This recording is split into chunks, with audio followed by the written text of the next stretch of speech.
Le damos el paso entonces ahora a Santiago Silva con el tema la traducción de la Iglesia de la Biblia de la Iglesia en América.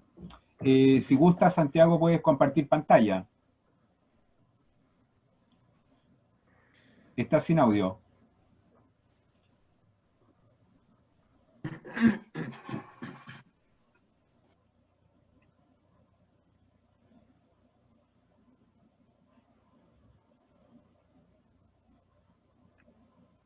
Aló, Estoy... aló.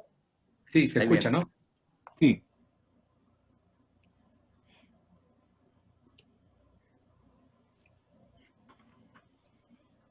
Ahí viene. Ok. Ahí. Bien, les quiero compartir el proceso de traducción de lo que se llama actualmente Biblia de la Iglesia en América. Fue un proceso largo de traducción de 15 años, ¿no? Hecho con biblistas latinoamericanos, y es lo que ahora les deseo compartir. Cuando uno toma el prólogo del traductor griego del eclesiástico, ¿no? Tradujo el texto del hebreo al griego, se encuentra con varias cosas. Y entre las cosas que dice en ese prólogo hay aspectos que se pueden interpretar del modo siguiente. Interpretar es un gozo, porque se trata precisamente de la ley y los profetas. Se trata de la voluntad de Dios para su pueblo, para Israel. Requiere de un conocimiento adecuado. No cualquiera puede realizar el trabajo de la interpretación. Y la traducción enfrenta sus desafíos, porque cada lengua tiene su genio. El genio del hebreo, de la lengua hebrea, el genio del arameo, del griego sobre todo. Luego dice también, bueno, aquí está precisamente el genio de la lengua, ¿no? Y hay que saber fijar con cierta seguridad los criterios en la traducción para no traicionar el genio de la lengua y para no traicionar el mensaje original del autor a sus lectores. Traducir se convierte también en un arte, no es solo una cuestión científica, requiere, me parece, sensibilidad, no es solo una profesión, es una vocación. Y una traducción que ayude a la comprensión del misterio de Dios, no solo tiene que ser literaria, tiene también que ser espiritual. O dicho de otro modo, no solo tiene que ser espiritual, tiene que ser también literaria. Esto nos guió al equipo de traductores cuando iniciamos el trabajo. Cuando tomamos y consideramos la Biblia y sus traducciones, el número total de idiomas son 7.097 aproximadamente. La Biblia completa está traducida a 674 idiomas, la Biblia completa, de los 7.097. El Nuevo Testamento está traducido a 1.515 idiomas, de los 7.097. Y porciones del Antiguo o del Nuevo Testamento a 1.135 idiomas. Aproximadamente hay 3.700 idiomas a los que la Sagrada Escritura no se ha traducido, ni completa, ni en parte, ni en Nuevo, ni en el Antiguo Testamento.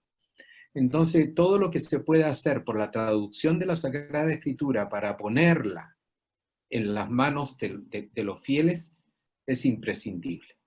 Es un trabajo que hay que seguir haciendo. Iniciamos el proyecto el año 2002, cuando los obispos de Estados Unidos le pidieron al CELAM la colaboración para que los cerca de 60 millones en aquel tiempo, 50 millones en aquel tiempo de latinos en Estados Unidos pudieran tener una Biblia.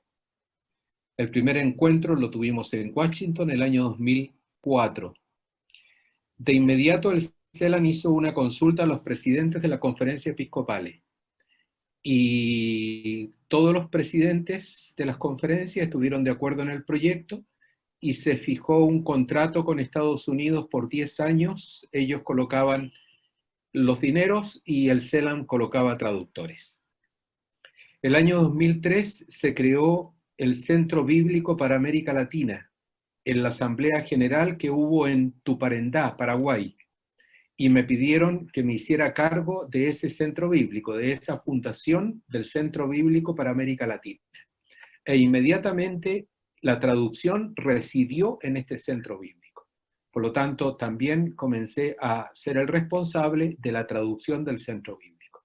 Se construyeron dependencias para el CEBIPAL en Bogotá, ¿no? Y estas dependencias se bendijo el 2004, y allí trabajamos la traducción. La traducción comienza en noviembre del 2004 con la constitución del equipo responsable, y el término del trabajo de traducción fue en agosto del 2016. Del 2016 al 20, todo el tema de la preparación y la publicación de la Biblia. Tuvimos una importante colaboración de las Sociedades Bíblicas Colombianas y de las Sociedades Bíblicas Unidas. Las Sociedades Bíblicas Unidas nos regalaron un programa de traducción que se llama Paratext, ¿no? Y vinieron especialmente a poner el programa en nuestros computadores, y la mayoría de nosotros usamos este programa, Paratext, que incluso tiene la posibilidad de ir inmediatamente editando la Biblia tipo Biblia, con las perícopas arriba, con las notas abajo, con los versículos, etc. La preparación previa la hicimos del siguiente modo: buscamos a las personas, ¿no? Lo primero que hice fue hablar con un biblista sacerdote que conocía desde Roma, en el bíblico, Carlos Junco Garza, y con él formamos el equipo que se iba a ser responsable, ¿no? Entonces, y luego buscamos traductores bajo 3 criterios: competencia, eclesialidad y trabajo en equipo. Estas 4 personas que formamos el equipo responsable, que ya se las voy a mostrar, hicimos un manual del traductor para fijar la identidad, destinatario, proceso de traducción, y hicimos una bibliografía para traductores. Luego, este manual del traductor los mandamos a los traductores y le pedimos a cada traductor que nos mandara 1 o 2 capítulos traducidos con sus notas, siguiendo estrictamente el manual del traductor. Y conforme a eso íbamos luego diciendo: ¿nos podrías ayudar en la traducción? O bien, mira, te agradecemos el trabajo, ¿no? Entonces, así tuvimos una especie de validación, principalmente por el tema de la competencia, para una buena traducción. Realizamos 2 seminarios de traducción con todos los traductores. Nos colaboró Horacio Simián Joffre del Pontificio Instituto Bíblico, y luego se hicieron varios seminarios de traductores, bastantes seminarios de traductores, por grupos de libros. Entonces los que traducían profetas se juntaban, los que traducíamos los sinópticos nos juntábamos, los que traducían la Torá se juntaban, etc., ¿no? Fijaban vocabulario, veían, compartían sus traducciones, etc. El equipo responsable éramos los siguientes. Estaba yo como responsable y Carlos Junco como coordinador general. A ellos, a nosotros dos, se juntaron o formaron parte del equipo 3 personas más. Ramón Alfredo Duz, que cuando le pedimos este trabajo de coordinador era sacerdote y después lo hicieron obispo. Él es argentino e hizo su tesis doctoral en el bíblico en unos capítulos sobre Ezequiel. El coordinador del Nuevo Testamento era sacerdote, Miguel Castaño, mexicano, y cuando estábamos en el trabajo, a los 5 o 6 años de iniciar el trabajo, lo hicieron obispo. Él hizo su tesis doctoral en el tema de la justicia en Mateo en la gregoriana. Y luego el padre Luis Heriberto Rivas, que nos colaboró montones, ¿no?, permanentemente con nosotros, él es argentino. Este fue el equipo responsable de la traducción de la Biblia. ¿no? Con sus respectivas funciones. Un coordinador general, un coordinador del Antiguo Testamento, un coordinador del Nuevo Testamento. Luego, en cuanto a coordinadores, traductores, asesores, tuvimos 4 coordinadores lingüísticos. Juan Alfaro, de Estados Unidos, un sacerdote biblista que vive hace muchos años, español, que vive hace muchos años en Estados Unidos. Francisco Nieto, que hizo su tesis doctoral en Sapienciales, es mexicano. Y Jorge Ramírez, no sé si habrá llegado Jorge Ramírez, ¿no? Que es de aquí de Chile. Y luego le pedimos a uno del Perú para que nos colaborara, pero no pudo continuar. Entonces, de ese modo teníamos cubierta toda América Latina y Estados Unidos, ¿no? Países bolivarianos, países del Cono Sur, países de México y América Central y Estados Unidos. Los traductores en total fuimos 26, incluyéndonos nosotros, el equipo responsable. De México participaron 10, de Argentina 7, de Chile 3, de Colombia 3, de Estados Unidos 2 y de Ecuador 1. Hubo uno que no pertenecía a la Iglesia Católica, sino que era evangélico, ¿no? Y nos colaboró con Proverbios. Tuvimos 2 asesores, uno de Chile, que nos ayudó con los paralelos, las citas de referencia, y una mujer de Costa Rica, que nos ayudó con la corrección del estilo, principalmente del Antiguo Testamento. El proceso de traducción fue del modo siguiente: cómo llegar de una lengua madre a una lengua receptora, ¿no? Cuando trabajamos fundamentalmente con esta teoría de traducción, hay bastantes otras teorías, la teoría del escopos o del escopos, la teoría de la relevancia, ¿no? La teoría de los textos dinámicos, etc. Hay varias teorías. Nosotros en el manual de traductor tratamos de sacar de varias teorías lo que nos parecía mejor, y concluimos en esto. Cuando te enfrentas al texto, te enfrentas a grafías y vocablos, gramáticas y sintaxis, ¿no? Entonces, cuando se trata principalmente de una equivalencia formal, lo que se hace es trasladar vocablos, gramáticas y sintaxis a la lengua receptora, ¿no? Es la traducción de equivalencia formal. Cuando se trata, en cambio, de una traducción de equivalencia dinámica, ¿no? Uno descubre los significados intentados por el autor en los contextos que los produjo, ¿no? En los vocablos, gramáticas y sintaxis. Y no se trasladan tanto vocablo ni las formas gramaticales de la lengua madre.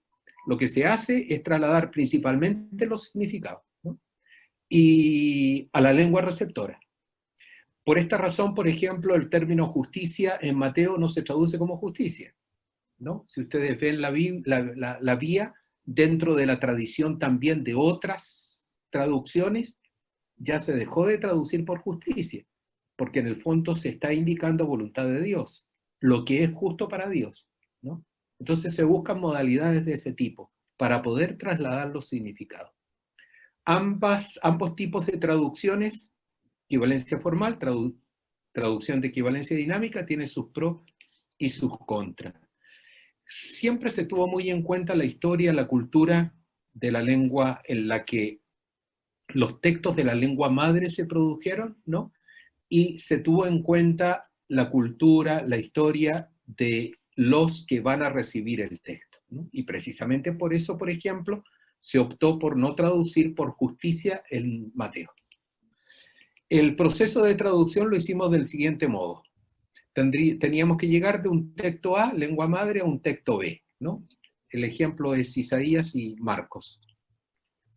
Entonces teníamos por delante a los autores con sus lectores originales y su contexto, y el gran desafío es que estos textos debían pasar a los lectores actuales en un contexto B.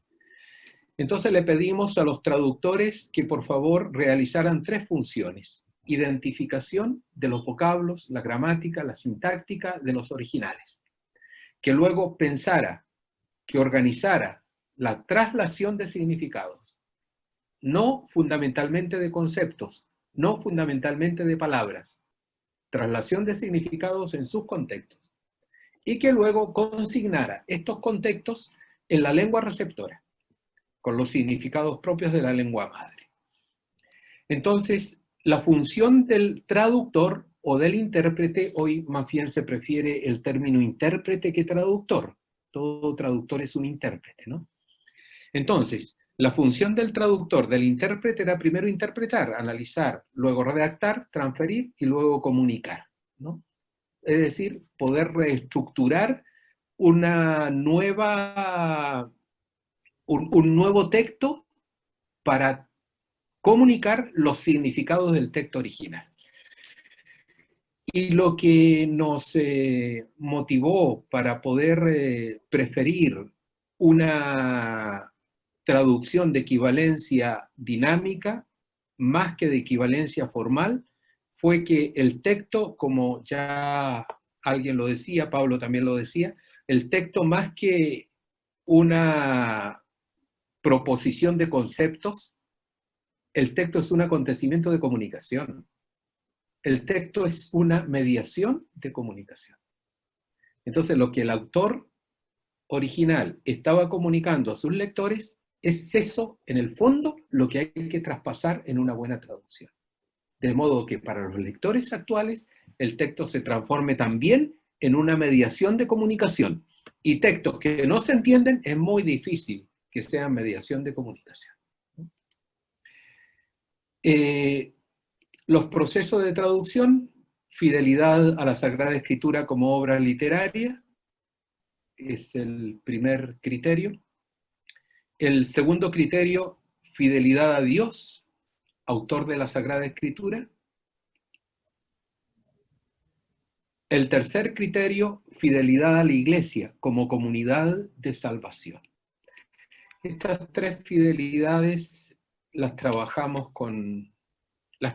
a dos niveles. A nivel teológico, porque las reflexionábamos, las conversábamos, y a nivel espiritual, ¿no? Siempre que teníamos seminario de traductores o reuniones de equipo de traductores, teníamos momentos de oración muy fuertes con la palabra de Dios. La compartíamos, ¿no? Los pasos de la traducción, ¿cuáles fueron sus dificultades? Algunas de sus dificultades. Primero, un problema de método. ¿Qué tipo de traducción vamos a hacer? De notas, de introducciones. Nos juntamos gente de diferentes ámbitos, la mayoría gente que había estudiado en Europa, pero gente que venía del bíblico y gente que venía de la gregoriana, ¿no? Después gente que también a veces venía, algunos de Alemania, Nieto, por ejemplo, algunos de España, ¿no? Entonces, claro, en las diferentes escuelas que habíamos estudiado, se nos enseñó aspectos distintos en relación con la Sagrada Escritura, énfasis distinto en relación con la Sagrada Escritura. Entonces, por ejemplo, para la gente del bíblico, complicado entender aquello de la equivalencia dinámica, ¿no? ¿Hasta qué punto? ¿No? Por ejemplo, y claro, teníamos traducciones, teníamos discusiones y cosas difíciles de poder clarificar. Nos sirvió mucho el manual del traductor, ¿no? Y los varios seminarios de traductores que hacíamos. Tuvimos problemas con la participación de mujeres en la traducción. ¿Por qué? Porque conscientemente buscamos mujeres para incorporarlas al equipo y no encontramos. Hablamos con 4 mujeres y no pudo ser porque ya estaban ocupadas en ese momento en otras traducciones y en otros trabajos bíblicos. No fue posible. Respecto de la reacción de algunos obispos es por qué no seguíamos Liturgiam Authenticam, ¿no? Que propone una traducción de equivalencia formal, porque en realidad lo que querían era una especie de texto para la liturgia, ¿no? Bueno, esa fue una pelea fuerte, también con la gente de Estados Unidos, ¿no? Al final, como les digo, optamos por la traducción de equivalencia dinámica, conociendo las posibles dificultades a las que nos enfrentábamos. Luego hay reticencias que son propias de biblistas, ¿no? De gente que ha ocupado mucho tiempo alguna Biblia. Si yo he ocupado mucho tiempo la Biblia de Jerusalén, me encuentro con una nueva traducción y no me traducen como la Biblia de Jerusalén, especialmente aquellos que no son especialistas, piensan que la traducción no es adecuada, ¿no? Porque claro, ya tengo en el ADN vocabulario, sintagma, forma de expresarse de la Biblia de Jerusalén y así de otras. Luego tuvimos con algunos traductores algunas dificultades, retraso en los trabajos, cambios de traductores porque no cumplían con los plazos, etc. También está dentro de las dificultades. En la definición de destinatarios ocupamos mucho tiempo, ¿no? Entonces, al final, el nicho a quien dirigimos la Biblia de América son los agentes pastorales. Estamos hablando de aquellas personas que tienen dentro de la iglesia una inserción fuerte y una actividad de carácter pastoral. Llámese catequista, llámese sacerdote, religiosa, obispo, etc. Aquella persona que recién se está integrando a la iglesia y quiere conocer la Biblia no es recomendable, porque puede que la encuentre un poco complicada, un poco difícil, ¿no?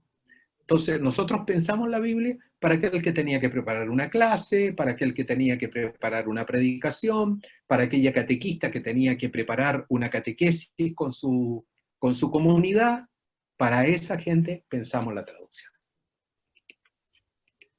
La dinámica de la traducción, ¿no? Primero se formó el equipo responsable, luego el manual, la bibliografía, validamos los traductores, se firmó el contrato, y a cada traductor, y nosotros también, el equipo responsable, cedimos los derechos al CELAM, que es lo que normalmente se hace y que es lo que permite la redacción de una Biblia que sea homogénea, porque si no hubiera quedado simplemente una traducción detrás de la otra, sin ningún tipo de homogeneidad. Esto lo digo por lo que voy a decir más adelante, ¿no? Luego, trabajo de los traductores, traduciendo el texto, haciendo las introducciones y las notas, ¿no? Nosotros, el equipo, le dimos seguimiento permanente a toda la traducción durante los 15 años, con seminarios, reuniones de traductores, etcétera, ¿no? Y luego, una vez hecha la traducción pasaba al coordinador del Antiguo Testamento o al coordinador del Nuevo Testamento. Y de aquí pasaba a los coordinadores lingüísticos. Y una vez que esto estaba hecho, pasaba a la revisión, traducción, redacción, ¿no? Entonces, del Antiguo Testamento, Ramón Alfredo, el obispo argentino, se encargó junto con Carlos Junco. Y del Nuevo Testamento, el mexicano, el obispo mexicano, y yo, nos encargamos del Nuevo Testamento. Revisión completa, absoluta, griego, notas, introducciones, etcétera, ¿no? Con la colaboración de los coordinadores. Porque lo que nosotros trabajábamos inmediatamente iba a los coordinadores lingüísticos. Entonces hubo entre los coordinadores lingüísticos y este equipo responsable final una permanente relación. Santiago, El íter de la traducción, ¿cómo estamos en la hora? estamos en la hora casi. Ah, ya. El casi fue así de cortesía.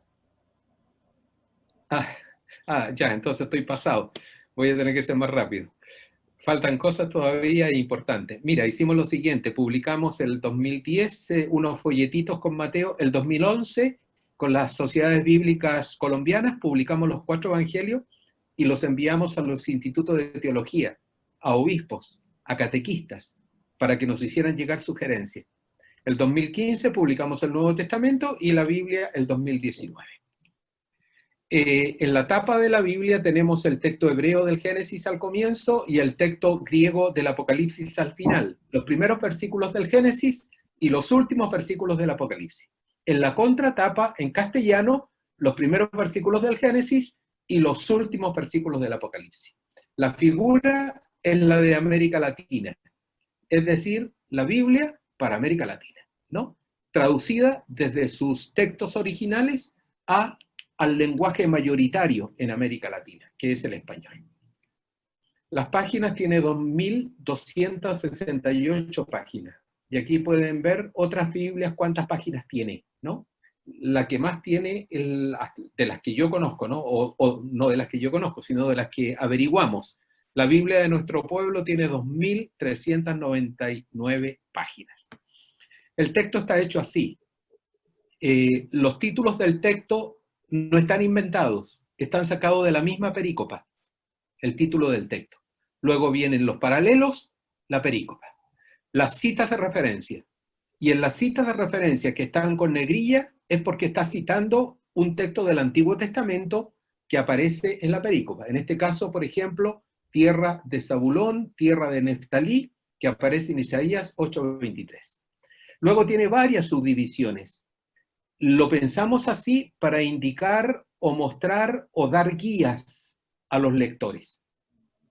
En este caso, ¿no? Tenemos invitación a Israel, el anuncio del reino, luego el anuncio de Jesús, luego inicio del ministerio y luego el título de la perícopa. Cada uno de estos títulos tiene su nota, ¿no? Entonces, leyendo desde lo más amplio a lo menos amplio, se puede lograr una idea bastante clara de lo que el autor quiere presentar. Como todas las Biblias tienen introducciones, las introducciones están hechas con el mismo modelo. Se enfrenta primero el ámbito histórico comunitario, el contexto de vida de la comunidad de Marcos, en este caso, ¿no? Luego se enfrenta el ámbito teológico. Esta comunidad con esta vida, ¿por qué Marcos insiste en estos aspectos teológicos?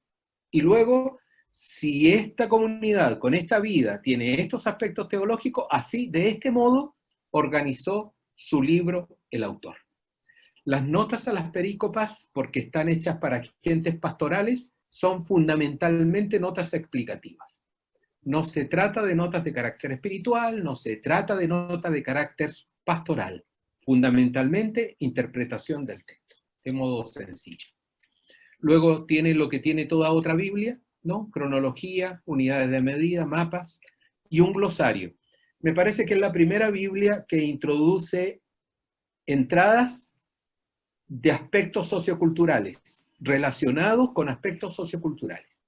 Como por ejemplo, familia, ¿no? Una entrada, familia, y analizado desde su aspecto sociocultural. Honor y vergüenza, lo van a encontrar en el glosario. Me parece que es una de las cosas interesantes del vocabulario. ¿Para qué utilizar la vía? Como texto base para leccionarios, para preparar la lección divina, para la preparación de homilías, clases, labores relacionadas con el ministerio de la palabra, para la formación en la espiritualidad bíblica y para el empleo pastoral. Aquí tienen alguna bibliografía, ¿no? Esta bibliografía publicada en un libro en homenaje a José Manuel Sánchez, Historia y Principios Hermenéuticos de la Nueva Traducción de la Biblia. Un artículo publicado en Veritas, que es la revista del Seminario Pontificio de Valparaíso, y en la revista Medellín, que es la revista del CELAM.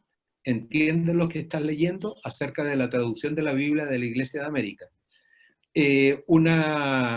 Otro artículo publicado en el Pontificio Instituto Bíblico sobre la Biblia de la Iglesia en América, y una reseña bíblica publicada en Reseña Bíblica sobre la Biblia de la Iglesia de América por parte de Carlos Junco.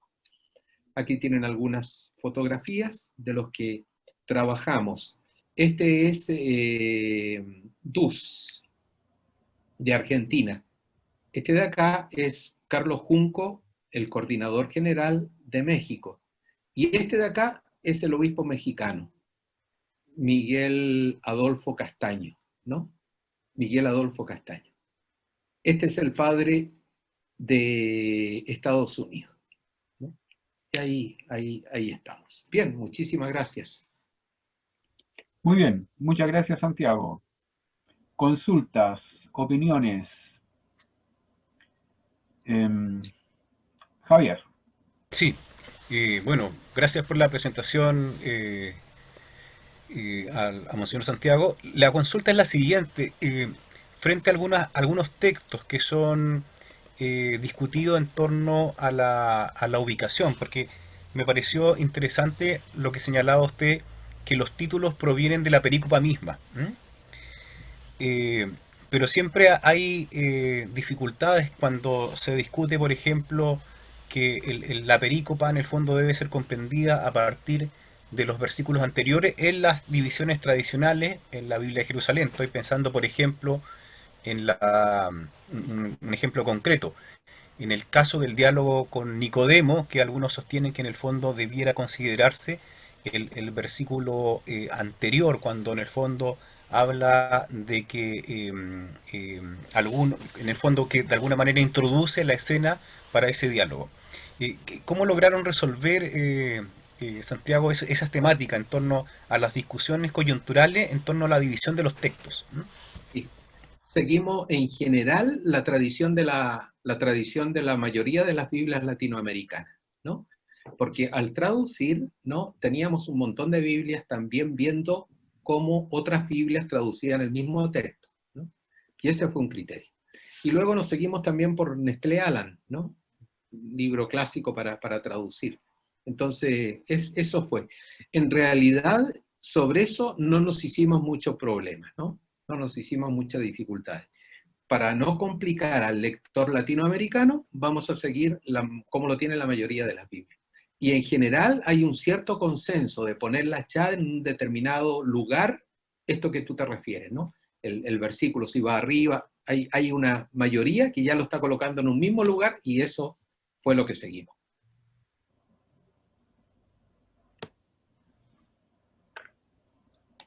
Sergio.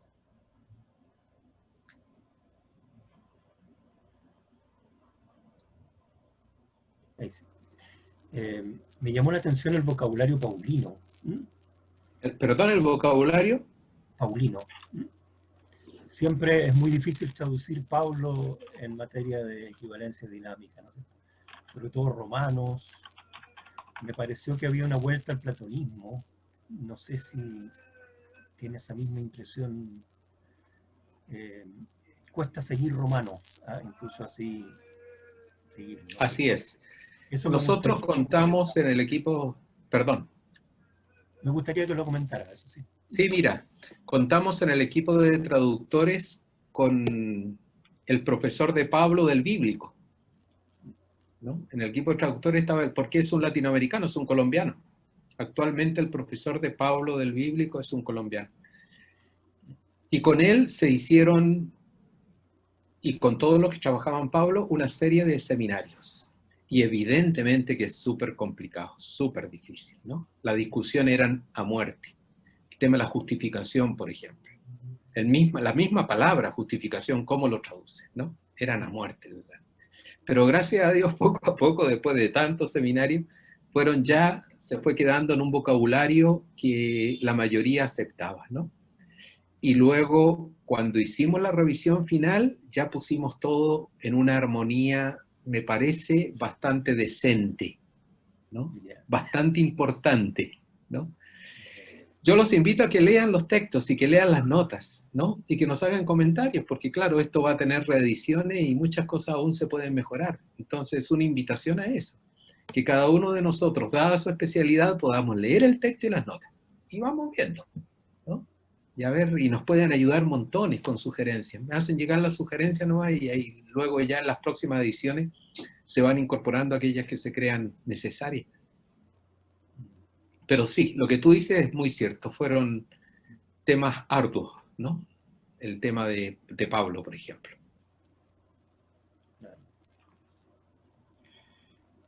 Aprovechamos de dar la bienvenida a Carlos Martínez, que se ha incorporado recientemente a nuestro grupo.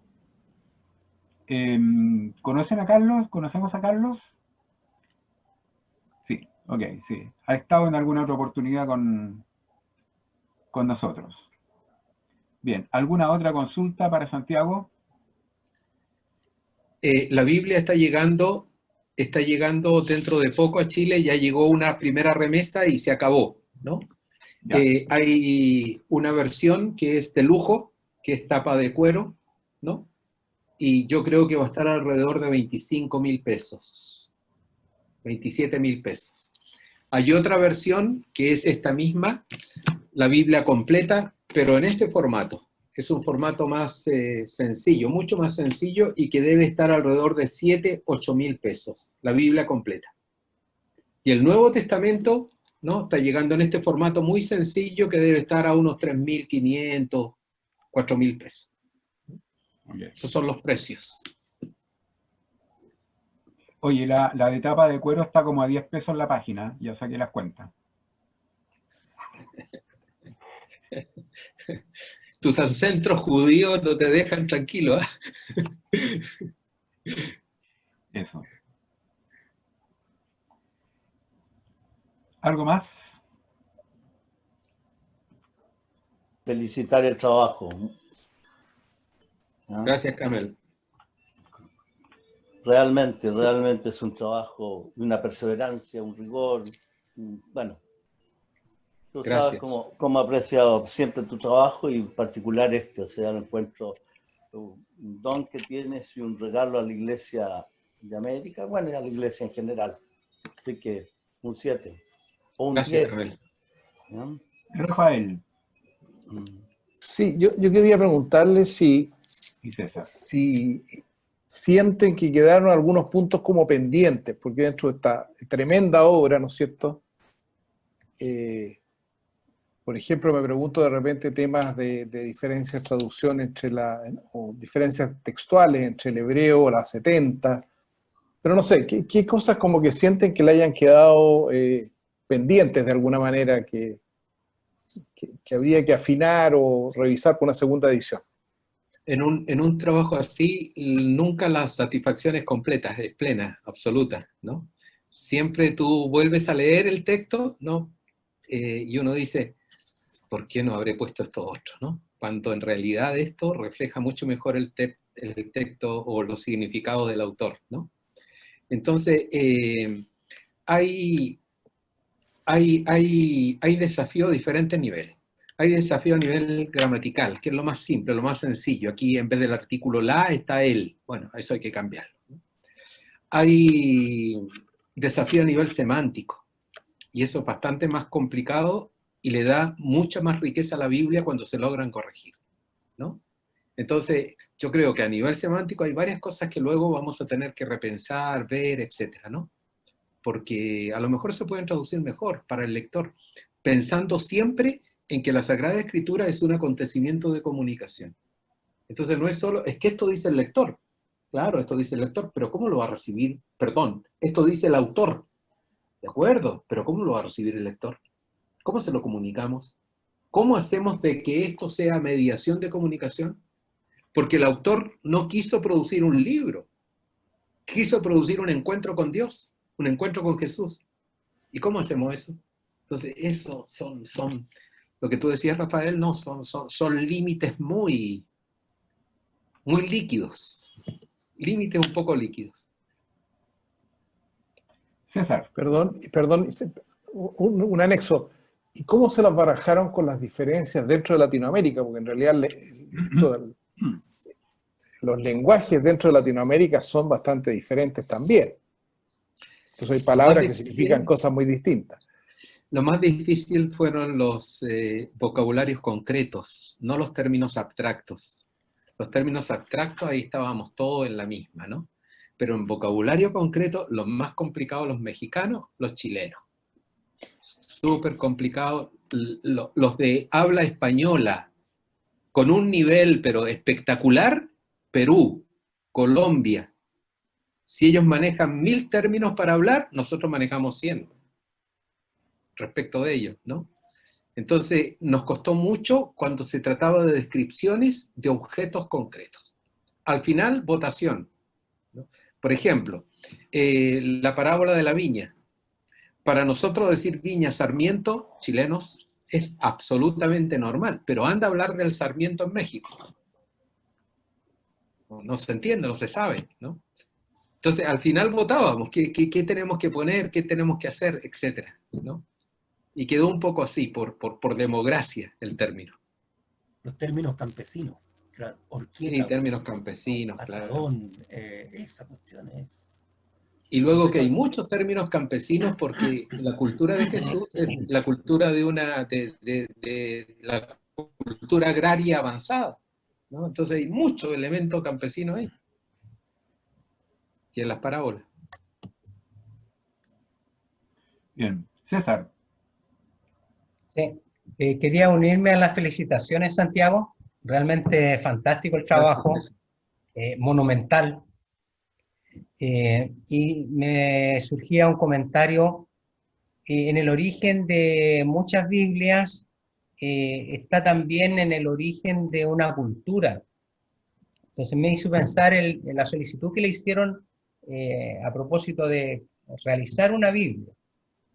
Y ciertamente cuando aparece una Biblia, hay un esfuerzo, o sea, no es tan solo colocar en circulación una traducción nueva, sino la pregunta es cómo entonces las otras mediaciones, como son, por ejemplo, el impulsar el trabajo bíblico, cómo hacerlo comprensible, las facultades de teología o el trabajo con biblistas, cómo se impulsa eso. Seguramente son desafíos pendientes para todos nosotros, pero eso, me quería unir a esta felicitación que han hecho llegar ya.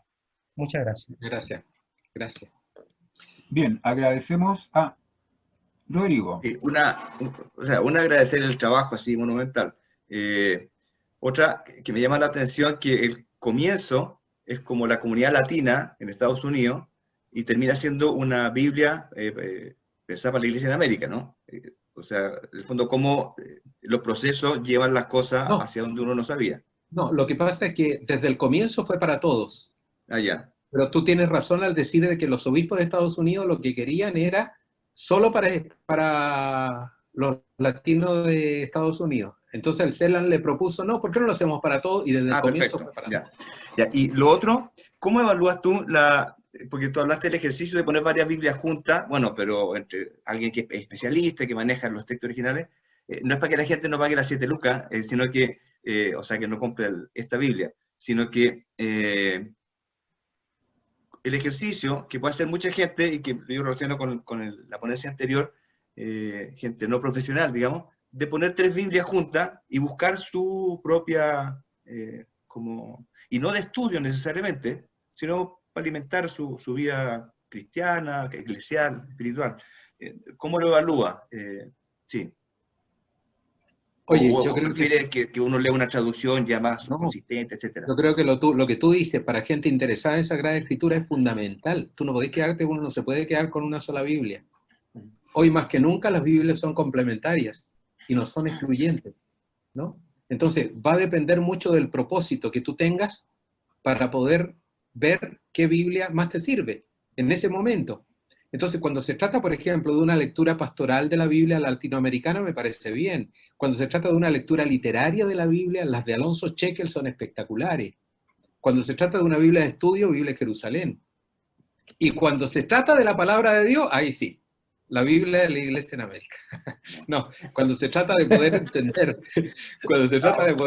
los textos en su contexto y interpretación del texto, te va a servir esta otra Biblia. Pero yo creo que es bueno tener siempre, y a nuestros alumnos aconsejarle eso, tener varias Biblias.